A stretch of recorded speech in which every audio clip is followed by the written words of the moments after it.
vamos con eso. Toxoplasmosis, vamos directamente a otro grupo de microorganismos. Es un parásito. Es la parasitosis más frecuente que hay en humanos. Y el agente etiológico es el toxoplasma. Tiene 2 ciclos, y sin ponerme muy microbiólogo, aclaro esto porque es importante. Tiene un ciclo sexual en el gato, que es el que genera y libera quistes. Y un ciclo asexual en muchos otros, digamos, en huéspedes intermedios, palomas, ratones, ganado, vacuno, porcino. Fer Torres me va a ayudar a decir qué son las ovejas y las gallinas. Y en humanos. ¿Qué es importante de esto? El gato genera los quistes. Con su defecación infecta. Puede infectar o animales, gallinas, vacas, cerdos, y que nosotros no cocinemos bien esas carnes, comamos los quistes y nos infectemos. Que el gato contamine vegetales, no lavemos bien los vegetales y nos infectemos, o que estemos en contacto directo con la excreción del animal. Muchas casas tienen gatos y la mujer no ha tenido nunca toxoplasmosis, entonces ese es un huésped especialmente sensible. Como dijimos antes, la toxoplasmosis solamente puede ser congénita si la mujer tiene por primera vez en su vida toxoplasmosis. Si ya ha tenido la infección antes y no se primoinfecta en el embarazo, no hay riesgo. Y eso vamos a ver que lo vamos a tener que explicar cuando veamos bien el diagnóstico. Pero antes de eso, mujer que se contagió, clínica en el recién nacido, hasta un 85% o más alegría, asintomático, no muestra nada. Y no le va a pasar nada. Del grupo que sí les pasa, vamos a tener lo que denominábamos el síndrome Torch, que va a tener esto: anemia, petequias, ictericia, hepatoesplenomegalia, y mucho más específico de esta infección, la corioretinitis, las calcificaciones cerebrales y la hidrocefalia. De hecho, la corioretinitis, las calcificaciones cerebrales y la hidrocefalia es la tríada característica, que pocas veces se ve, pero es lo que uno tiene que sí o sí pesquisar. Entonces vamos a la corioretinitis. Esta imagen es de un fondo de ojo normal, y la de al lado no es cualquier corioretinitis, es una corioretinitis específica de toxoplasmosis. ¿Por qué? Porque lo que sucede es que el quiste va hacia la retina y a nivel central genera una cicatriz bien patognomónica, que es la que están viendo ahí, ¿sí? Muchas veces lo que se dice es que para que en realidad esto se genere, pero esto más en el adulto, tienen que haber sí 2 infecciones. Digamos, la persona se sensibiliza con ese quiste y en la segunda oleada de parasitemia, ahí genera realmente el daño ocular. Pero eso es en el adulto. En el niño, como dijimos antes, que funcionan como si no tuvieran defensas efectivas, directamente puede generar este daño. Las calcificaciones cerebrales, ustedes van a ver en los libros que se describen como periventriculares. Y está bien, si aparece eso, está bien, son periventriculares. Pero en el último tiempo lo que se dijo es que no respetan estrictamente ese patrón. Si uno tiene la sospecha clínica, tiene el antecedente porque la mujer tenía un gato y pareciera como que en algún momento cursó esa infección en el embarazo, y ven calcificaciones en cualquier lado, también son típicas de la toxoplasmosis. Y la hidrocefalia, que está en la primer parte de la vida y progresa, si ustedes ven hacia atrás, yo puse hidrocefalia y microcefalia. Bueno, la hidrocefalia es en el niño, donde va a haber una atrofia cerebral y va a llevar a la microcefalia y al retraso mental, ¿sí? Pero les puse una foto de las 3 cosas que tienen que ir a buscar. ¿Cómo es el diagnóstico en el embarazo? Y esto sí es la parte central de este tema. Idealmente en el primer trimestre, pero exagero un poco, es exclusivamente casi en el primer trimestre. ¿Por qué? Porque yo lo que voy a ver es si la mujer embarazada tiene IgG. Si la mujer embarazada tiene IgG, es sencillo. A ver, si en 2 muestras distintas esa IgG aumentó por 4, ya eso me pone el título de infección aguda. Si la mujer embarazada no tenía IgG y después sí tiene IgG, eso me dice que es una infección aguda. Hasta ahí es súper sencillo. 2 muestras que aumentaron títulos, o una muestra negativa y una muestra luego positiva intraembarazo, es sinónimo de infección aguda. Y no les tiene que quedar duda. Ahora, ¿qué pasa si esta embarazada tiene ahora una IgG positiva, pero yo no sé si antes también la tuvo positiva? ¿Se acuerdan que yo al principio les dije, la embarazada tiene que cursar la enfermedad por primera vez en el embarazo. Puede ser que la mujer tuvo hace 2 años toxoplasmosis y el título de IgG va a seguir elevado. Bueno, ahí es donde es importante que sea en el primer trimestre, porque voy a tener que dosar IgM. No sé si ustedes lo vieron en microbiología, pero esto de las curvas generaba mucho problema. Y a mí me pasaba que no sabía cómo explicarlos para que realmente se entienda. Así que, y de esto, si no funciona, ustedes me dicen y buscamos otra manera. La IgG es positiva durante por lo menos 90 días. Después puede ser positiva hasta 1 año, pero ahora nos olvidamos de eso. El concepto es este. La IgG va a ser positiva 90 días. Yo en el primer trimestre, que tengo curiosamente 90 días, voy a hacer una IgM, perdón. Todo el tiempo estoy hablando de IgM. Si dije IgG, supongan que la IgM es negativa. Listo. Si la IgM es negativa, yo ya sé que no tuvo la infección en los últimos 90 días. Y la técnica sería esta. 90 días de positividad y luego negativa. Yo estoy en el día 70 del embarazo. 70 menos 90 me da menos 20. Listo, quedó afuera del embarazo. ¿Se entiende de esa manera? Es matemático, nosotros somos malos en matemática. Pero es así. Si yo sé que 90 días va a estar positiva y yo en los primeros 90 días tengo negativo, es porque la infección se dio antes.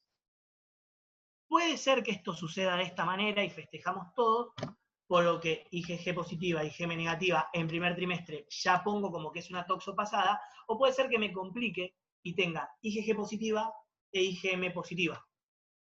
Si recuerdan lo que dije antes, la IgM puede estar mucho tiempo. Puede ser que se haya contagiado 3 meses antes del embarazo y sigue siendo positiva y va a seguir siendo positiva. Entonces ahí lo que aparece es el test de avidez. Si lo que hace el test de avidez es fundamentalmente ver la afinidad de los anticuerpos.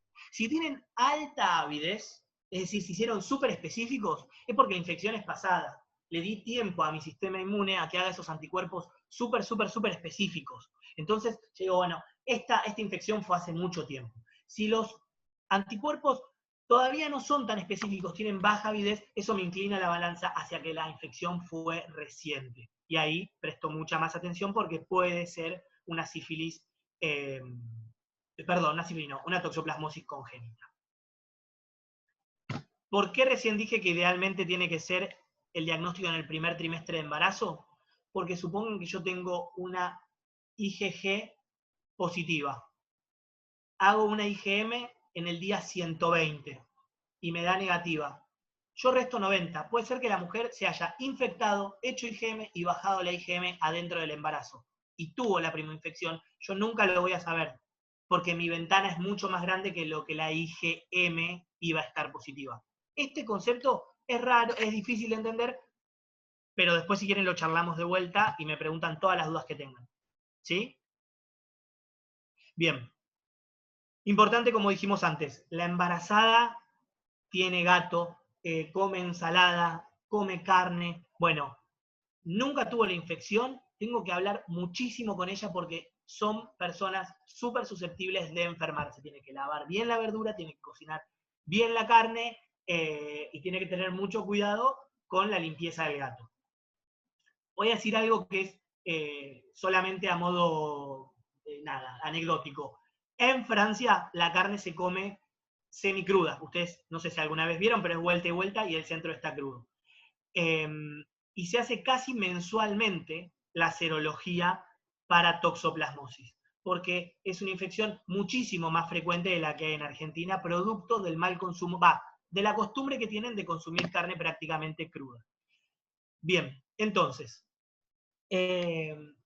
pasando esta primer parte del tema, vamos a decir que el diagnóstico en el recién nacido, si yo tengo la sospecha clínica o por clínica de la madre o por la serología que recién hablamos, tengo que hacer todo esto. Un examen físico, un hemograma, un hepatograma y un coagulograma. Recuerdan que tenían anemia, plaquetopenia y alteración del hepatograma. Hago un fondo de ojo para ver si no presenta la corioretinitis y hago una imagen cerebral. Cuando hago una imagen cerebral, puedo optar por la ecografía, que es mucho menos invasiva y no irradio al paciente. Y la ecografía puede mostrarme las calcificaciones. Ahora bien, Si la ecografía no me dice nada y yo tengo la certeza de que esa madre estuvo cursando una infección, lo que tengo que hacer es la tomografía. Lo que pasa es que si puedo zafar de hacerla, está buenísimo. La ecografía ya me dice, ya está. La tomografía igual es el gold estándar para ver las calcificaciones. Obviamente voy a ver si el niño produce anticuerpos, es decir, la IgM en el recién nacido. Recuerden que no va a pasar por la placenta, entonces si la tiene positiva, ya la hizo él. Y las serologías pareadas entre madre e hijo, que se van a hacer idealmente a los 15 días de vida, y lo que voy a ver es IgG. La madre le puede haber pasado al niño IgG por vía transplacentaria. Entonces, ¿qué va a pasar? Yo tengo una muestra hoy en donde el hijo tiene 10 y la madre tiene 10. Si en 15 días hago otra muestra y la madre sigue teniendo 10 porque tiene la IgG de toda su vida, pero ahora el hijo tiene 4 veces más, entonces el hijo está produciendo IgG. Y eso es una serología pareada positiva. Entonces recuerden, los exámenes de siempre, veo el ojo, veo el cerebro, veo si el niño hace IgG y veo las pareadas si el niño está produciendo más IgG que la madre.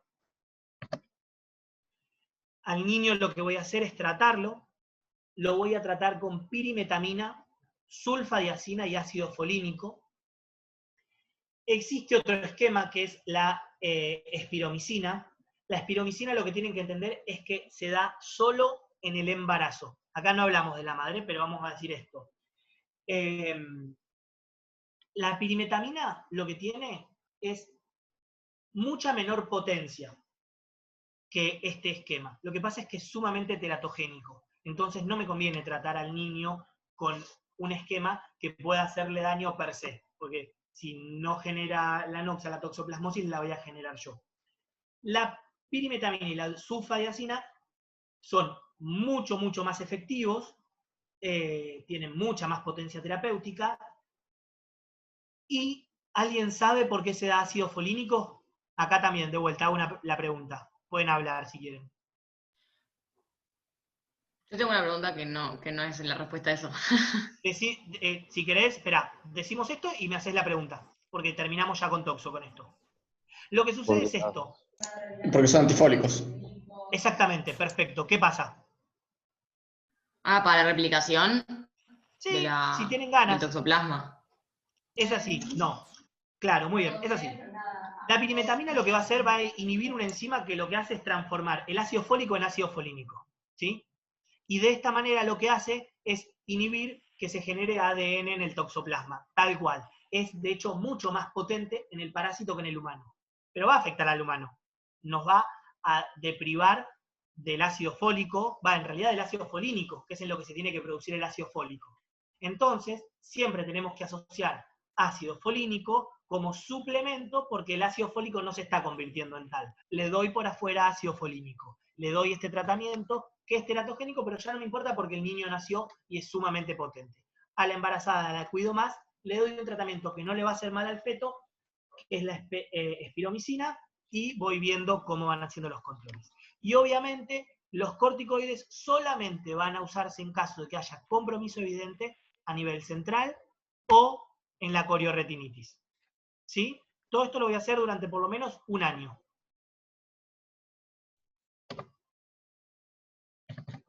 Bien, preguntas sobre toxo.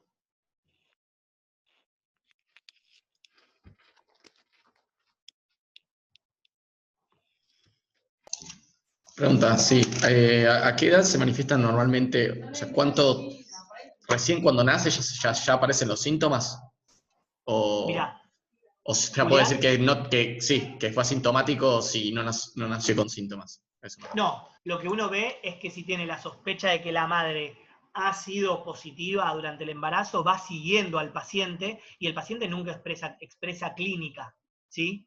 Entonces, queda como una toxoplasmosis indeterminada, porque tal vez no se pudo terminar de definir si fue positivo o porque el paciente no tuvo clínica, y bueno, lo voy a tratar, pero fue asintomático. Para esto hay que tener un registro muy claro de cómo fueron las serologías de la madre. Lo que se ve es que la gran mayoría de los pacientes no condice la clínica que tienen con la epidemiología de infección por toxoplasmosis en la embarazada.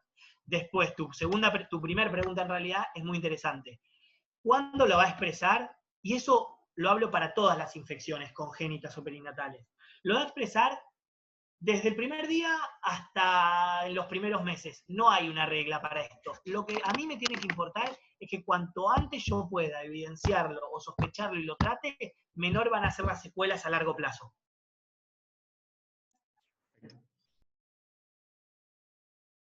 Y tengo una pregunta. ¿Habías Sí. dicho que la IgM es la que dura 90 días? ¿O la... Sí. Perfecto. Perfecto. Sí. ¿Quedó claro el tema de la IgM? Sí, sí. Perfecto. ¿Preguntas sobre toxo? La clave la van a tener en esto, miren. ¿Cómo se considera infección aguda? ¿Para qué me sirve la IgM? ¿Y qué pasa si la IgM me da positiva o negativa? Eso es importantísimo. ¿Cómo lo sigo? ¿Cómo lo trato y por qué? Fin. Yo les recalco, es de suma importancia que si la mujer no ha tenido nunca toxoplasmosis porque tiene serologías negativas, por favor, a esa familia la cuiden mucho y le expliquen cómo hacer para que no se contagien el embarazo. Vamos a pasar a Chagas. Chagas, rubiola y citomegalovirus es bastante más breve que lo que acabamos de decir, así que si quieren me van haciendo preguntas, pero esperamos al final de la clase y hacemos un gran resumen de todo lo que les haya quedado en duda. ¿Alguien vio la película Casas de Fuego? No. Nadie. Está bien, es una película vieja, es el 95, pero la recomiendo muchísimo. Es una película argentina, la recomiendo un montón, de verdad.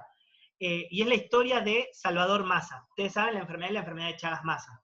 Esta enfermedad se había empezado a estudiar en Brasil, y el doctor Massa es un doctor que, siguiendo los estudios de Chagas, comienza una expedición hacia el norte argentino para ver en el centro de donde se estaban produciendo muchos casos de muertes por miocardiopatías, por qué es que esto pasaba con la teoría de que eso era por el Chagas.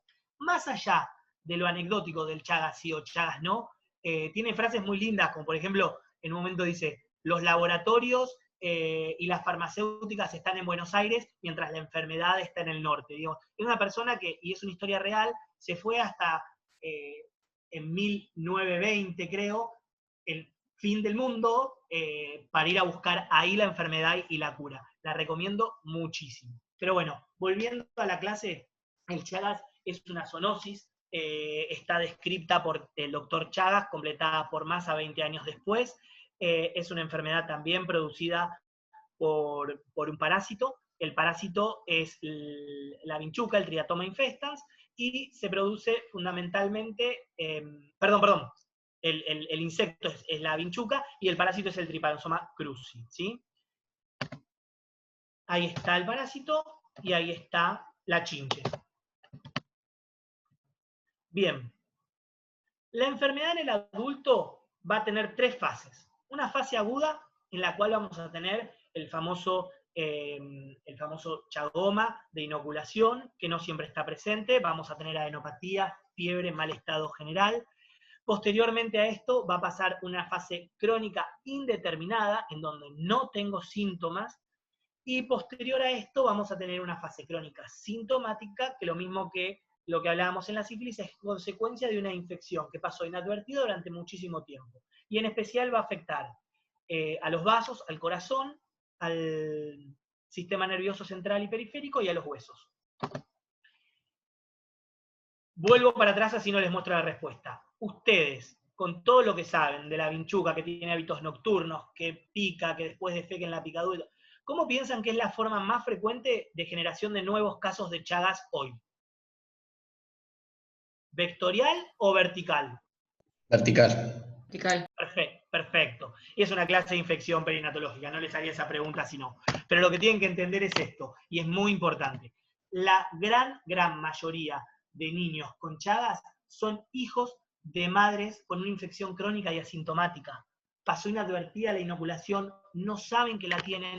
¿Y por qué estas enfermedades son importantes? Porque si uno no las va a buscar y no las estudia, no las encuentra, ¿sí? La clínica en general es un poco menos florida de lo que veníamos hablando antes. Son niños que nacen pretérmino, que nacen muy chiquititos, con bajo peso, con baja talla. Frecuentemente tiene aumentado el hígado y el vaso y suelen tener, sí, una afectación muscular, en realidad nerviosa, que les genera hipotonía. Los diagnósticos van a basarse en métodos directos e indirectos, y acá sí se usan los dos. Vamos a usar en pediatría el microhematocrito hasta los 10 meses de vida. Y la generación de anticuerpos, es decir, los métodos indirectos después de los 10 meses de vida. Bueno, acá decimos lo mismo que antes, así que no se preocupen. La mayoría de las embarazadas se encuentran cursando en la fase crónica e asintomática, por lo que, digamos, el diagnóstico es importante durante el embarazo. Y para el algoritmo yo digo que es la regla del 2, o 2 positivos o 2 negativos. Y esto es así. Madre que tiene una serología positiva porque la estudié en el embarazo.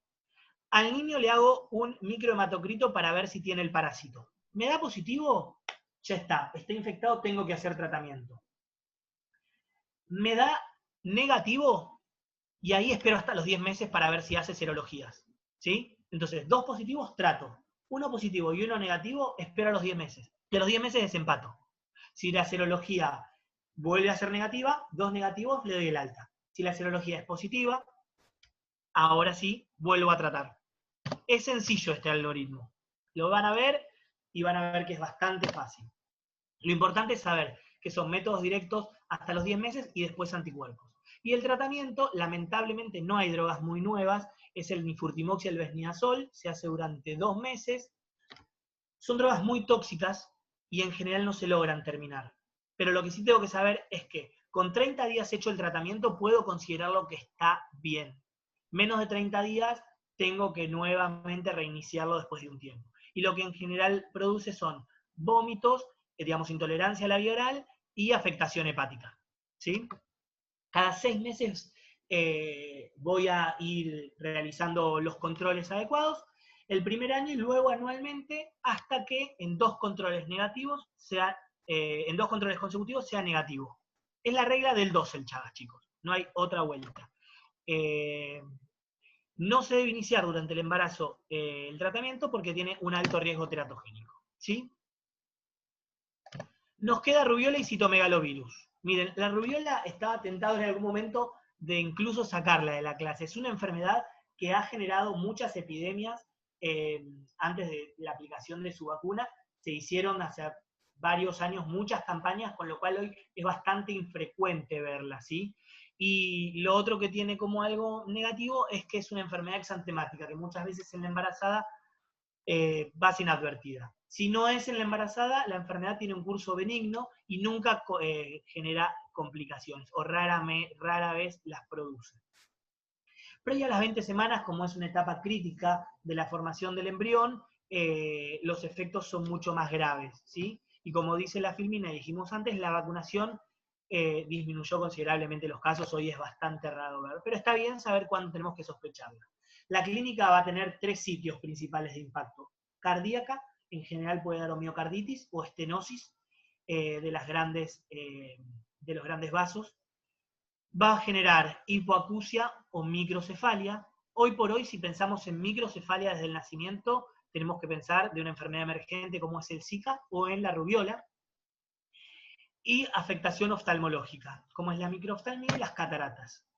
El diagnóstico se hará exclusivamente en la madre que yo sospecho que tuvo rubiola durante el embarazo. Viene una madre con un rash, y bueno, ahí sí amerita hacerle una PCR o una IgM para saber si en ese momento está cursando la infección. No hay tratamiento, y la única prevención que tenemos es la vacuna, que se hace en campañas, tanto en hombres como en mujeres, y es muy importante que participen las dos.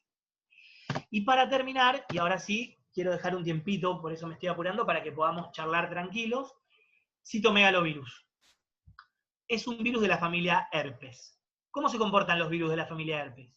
Infectan, quedan en algún sitio inactivos y vuelven a reinfectarse, vuelven a activarse en un futuro. Lo hace la varicela con el zóster, lo hace el herpes con los nervios preexamen, cuando suele salir en los momentos menos oportunos.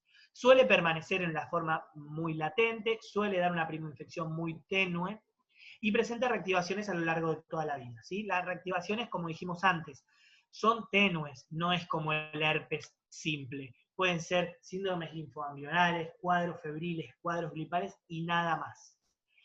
Y las infecciones congénitas son consecuencia en general de estas reactivaciones y no de una primoinfección.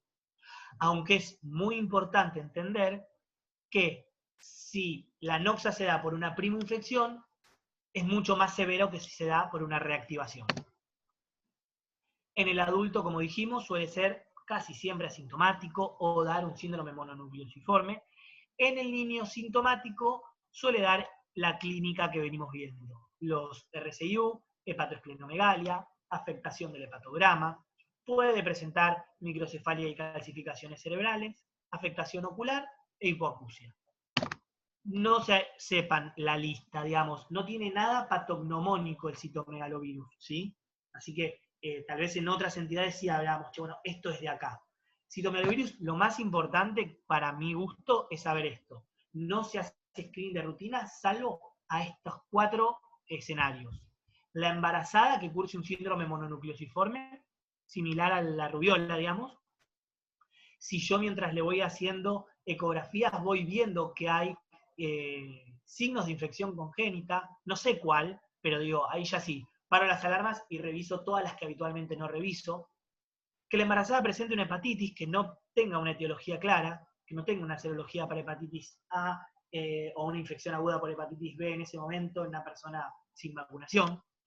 O, y acá sí no se nos puede pasar, la embarazada que trabaja con niños o tiene hijos menores de 6 años. Esto es muy frecuente y se nos pasa muchas veces por alto. Y lo segundo, que es súper importante del citomegalovirus, es lo siguiente. El método de elección para el diagnóstico, si yo no lo puedo hacer durante el embarazo, es la viruria, es decir, la presencia del virus en la orina, antes de los 14 días de vida. Después de los 14 días de vida, nadie me asegura que es una infección que contrajo después de nacer o una infección perinatológica. Así que antes de los 14 días la tengo que evaluar tempranamente para ver si lo tengo que hacer. Un niño nace séptico, un niño nace con los estigmas propios que acabamos de ver, tengo que considerar que esto tiene que estar en el screening de las primeras 2 semanas. Y después de los 14 días, un poco menos específico, pero sirve, es una PCR de la muestra del cartoncito del FEI, ¿sí? De esa sangre puedo sacar una PCR. El tratamiento, y no tiene una efectividad muy alta, es el ganciclovir. Solamente se usa en pacientes que muestren de entrada afectación del sistema nervioso central. Sirve para evitar el deterioro auditivo. Y en realidad lo que se vio es que de ser efectivo lo va a hacer en general si lo empiezo a hacer antes del mes de vida. Así que la clave del citomegalovirus es saber a quién hacerle el screening, saber cuándo sospechar y actuar rápido. A modo de conclusiones, y ahora charlamos un poquito, quería dejarles 2 cosas. Las infecciones perinatológicas, como venimos hablando hasta recién, no hay ninguna magia, digamos. Son fáciles de diagnosticar y sencillas de tratar en su mayoría. No hay tratamientos nuevos, no hay papers que salen cada semana. Los fármacos los conocemos y los métodos diagnósticos también. Es indispensable que podamos y sepamos hacer promoción de salud y prevención primaria, ¿sí? Acuérdense que muchas veces la madre que ya tiene un chico va a venir embarazada al consultorio, aunque seamos pediatras. Y ese es un momento clave para hablar con ella de todo eso, porque ese segundo niño que está en la panza puede ser que pueda tener riesgo de cursar algunas infecciones y nuestra intervención ayude a evitarlo. Y la tercera, que no la puse más que una conclusión, es una reflexión. A mí me pasaba sinceramente que ya varias veces tuve la posibilidad de dar esta clase, me gusta mucho, y notaba que les estaba dando, viste, siempre busco cómo darle algún hecho histórico importante, explicarles alguna noxa importante, pero me faltaba algo. Y me parece que es esto, es una reflexión mía, al que le sirva la puede tomar, humildemente no es tan importante, así que sin tanto más preámbulo les digo. Si una enfermedad no tiene un tratamiento complejo, ni un diagnóstico imposible, va a ser tarea del médico, hacerse del tiempo, la atención y la calidad de sus palabras para volver la historia. Fin, muchísimas gracias a todos, los escucho los 5 minutos que quedan, y acá tienen la bibliografía que van a poder bajar, y cualquier duda que les quede a futuro, vía Fer se pueden contactar conmigo y charlamos de lo que haga falta. Ahora sí, preguntas.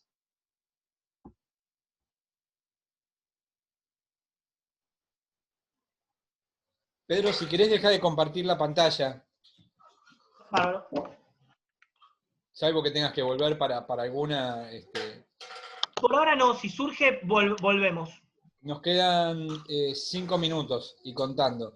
Yo tengo una pregunta para hacer, Pedro, que lo escuché así a la pasada y me generó duda. Cuando hablaste de Chagas, Sí. ¿dijiste la forma más frecuente de contagio en pediatría o en la población en general? En la población en general, no en pediatría. Lo que se vio es que no hay tantos contagiados de forma vectorial como los hay como hijos de madres asintomáticas. Okay. Que digamos lo que se repite en todas las infecciones. O la infección no queda documentada, o la madre presenta síntomas muy sutiles, y realmente generamos nuevos casos porque no hay una enfermedad tan florida. Ok. Yo lo busqué y la verdad que también me llamó mucho la atención, porque uno se queda siempre con el tema de, bueno, la vinchuca y el norte argentino y demás. Pero no, realmente, digamos, controlamos mucho más eso que la serología en la embarazada. Bien. Gracias. No, de nada. ¿Alguna otra pregunta de lo que sea de la clase? ¿O de dudas que tengan y que hayan traído o que hayan quedado? Yo tengo una pregunta. Entonces, en Citalomegaly, si es una embarazada con niños menores de 6 años presentes en su cotidianidad, ¿se testea? ¿Se busca como screening o esperás a sospecharlo? No, te sumo. Madres que tengan esa situación. Pediatras, maestras de jardín, personas que trabajan en casas donde hay chicos menores de 6 años. Por, digamos, indicación, por recomendación del Ministerio de Salud, deberíamos considerarlas en los testeos. Te soy sincero, no lo hacemos habitualmente, pero deberíamos tenerlo en claro. Por eso me parecía importante dejar esas 4 pautas de cuándo son escenarios donde tenemos que controlar esta infección en la madre. Obviamente pasa algo, y tal vez por eso nosotros no lo vemos tan así. El que se va a encargar de pedírselo es el obstetra. Va a tenerlo mucho más en claro. Pero como les dije antes, y me parece interesante, si nosotros no vemos a veces chicos, vemos familias. Y si nosotros tenemos la posibilidad de ver una familia en la cual venimos atendiendo a los 2 chicos más chicos y la madre está embarazada, nunca está de más la pregunta, ¿a qué te dedicás? ¿Qué trataste? ¿Pidieron esta serología? Es muy buena práctica que podamos empezar a ser los médicos de esa familia y el niño pronto a nacer.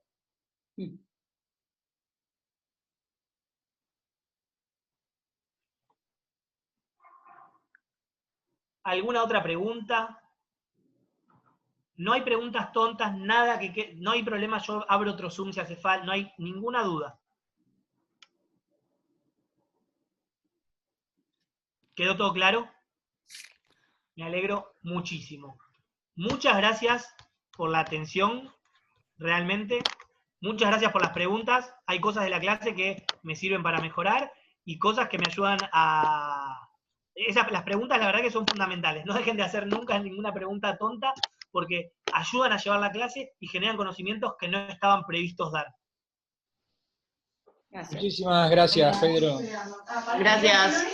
No, muchísimas gracias a ustedes. Vamos a ver cuándo damos la próxima clase, porque ya fue un 25 de mayo, ahora fue un día a la tarde.